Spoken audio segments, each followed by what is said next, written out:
والد اور والدہ کی اجازت کے حوالے سے کہ بعض افراد ہوتے ہیں کہ زیارت پہ جانے کا شوق رکھتے ہیں اور والدین کی طرف سے اجازت نہیں ہوتی ہے،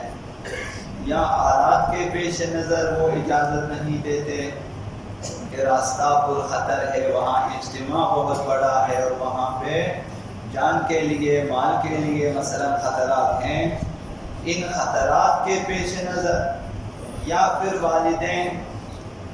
جو ہے تحمل نہیں کر سکتے اپنی اولاد کی دوری کو، تو اس وجہ سے اجازت نہیں دیتے۔ تو جو لوگ والدین سے اجازت نہیں لے سکتے اور والدین بھی اجازت نہیں دیتے اور والدین کا روکنا ان کو یہ شفقت بدری و مادری کی وجہ سے ہے، انہیں اپنے بچے سے اور اپنی بچی سے جو محبت ہے پیار ہے اس کی وجہ سے وہ اجازت نہیں دیتے ہیں کہ ان کی نگاہوں سے دور ہو جائیں اور اس پر خطر راہ پہ چلے جائیں، اجازت نہیں دیتے۔ تو بغیر ان کی اجازت کے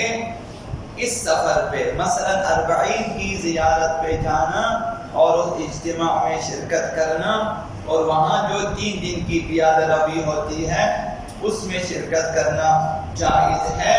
یا نہیں ہے، یہ سوال کیا ہے۔ تو جواب میں فرمایا کہ اگر والدین کی اطلاع کے بغیر سفر کرنا ان کو ایذا اور تکلیف پہنچانے کا باعث ہو، کہ اگر فرزند والدین کو بتائے بغیر چلا جائے جس کی وجہ سے والدین کو تکلیف ہوتی ہے اور اذیت ہوتی ہے تو پھر یہ سفر جائز نہیں ہے،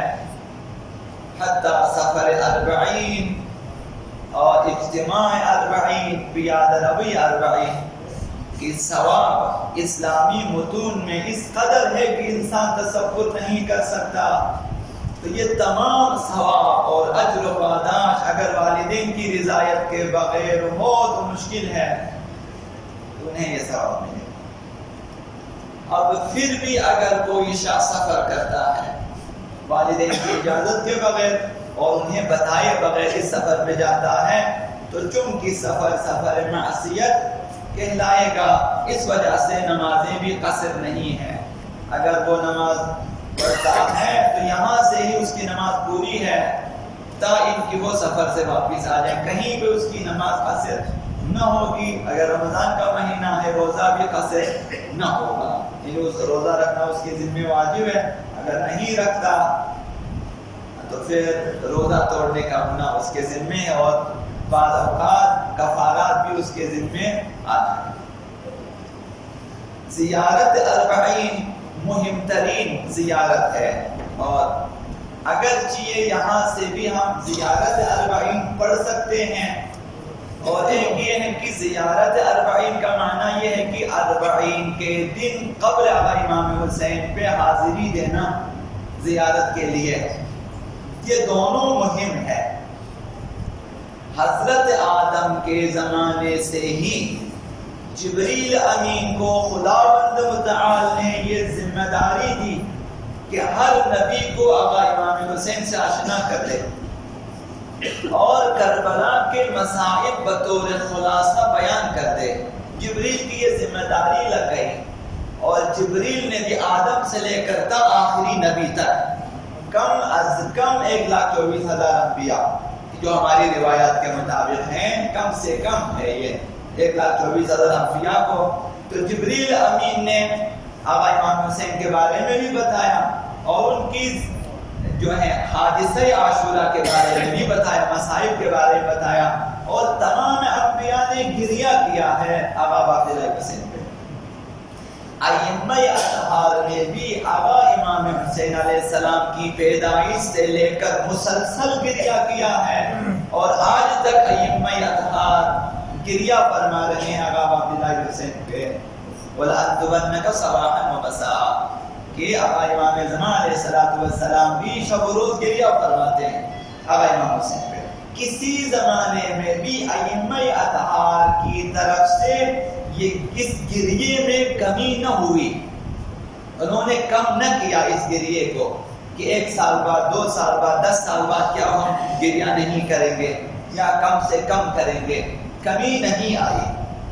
آقا عبداللہ الحسین اور ان کے اصحاب اور ان کے اہل بیت کی شہادت اس قدر غم انگیز اور جانسوز تھی کہ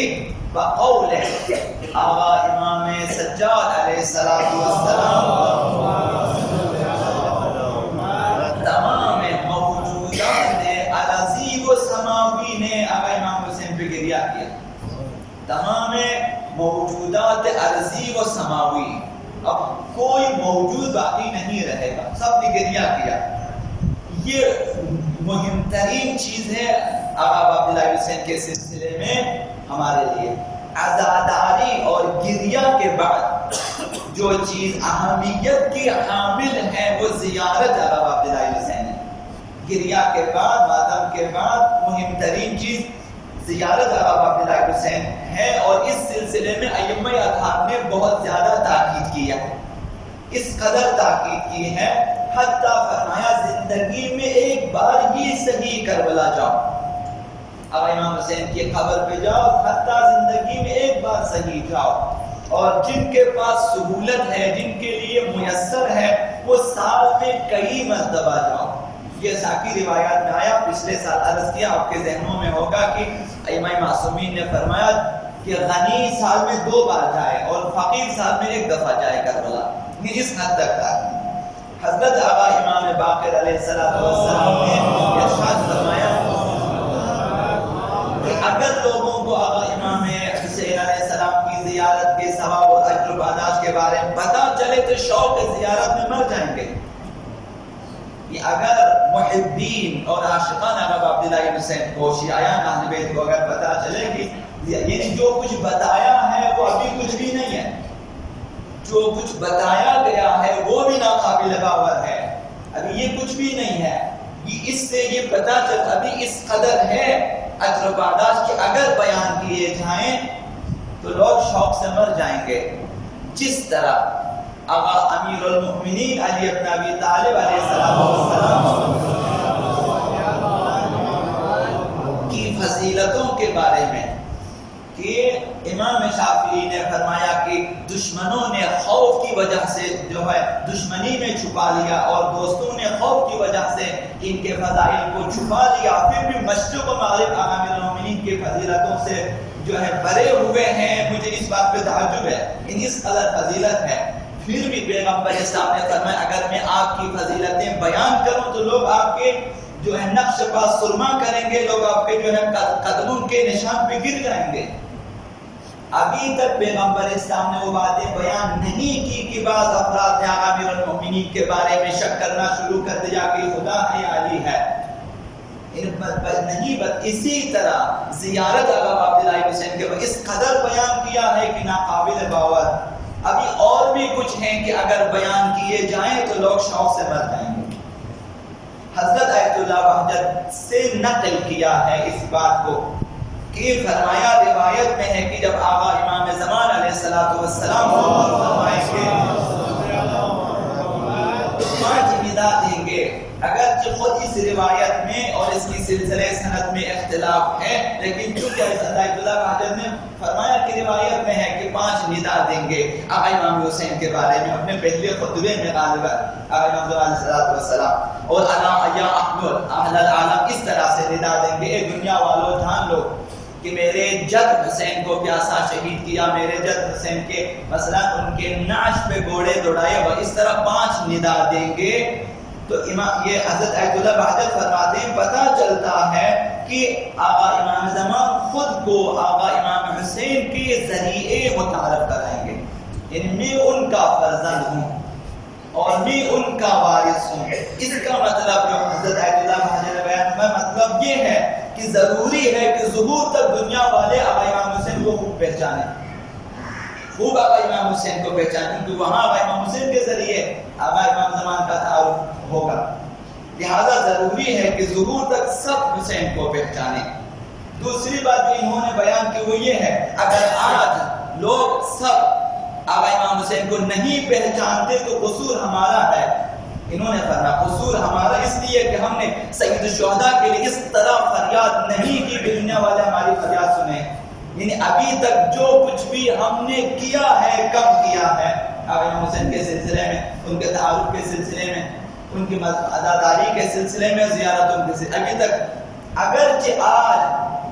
زیارت عاشوراء اور زیارت اربعین کے جو اجتماعات ہوتے ہیں ان کے سبب آقا امام حسین اور مکتب تشیع کا تعارف ہو رہا ہے پوری دنیا میں، لیکن پھر بھی کم ہے. انہوں نے فرمایا کہ ہم نے سید الشہداء کے لیے ایسی فریاد نہیں کی کہ دنیا ہماری فریاد سنے اور آقا امام حسین کو پہچانے. تو آج بھی دنیا کے اکثریت آقا امام حسین کو نہیں پہچانتی. تو انہوں نے فرمایا اربعین کی پیادہ روی آقا امام حسین کو پہچانوانے کا بہترین ذریعہ ہے. اس لیے جائیں اجتماع اربعین میں کہ اس طرح آقا امام حسین کا تعارف ہوگا دنیا والوں کے لیے. اس بنا پر اربعین کو جتنا بھی جوش و خروش سے منایا جائے اتنا ہی مہدویت کے لیے، ظہور مہدویت کے لیے زمینہ فراہم ہوگا. ونقسم عليك باسمك العظيم الأعظم الأعز الأجل الأكرم يا الله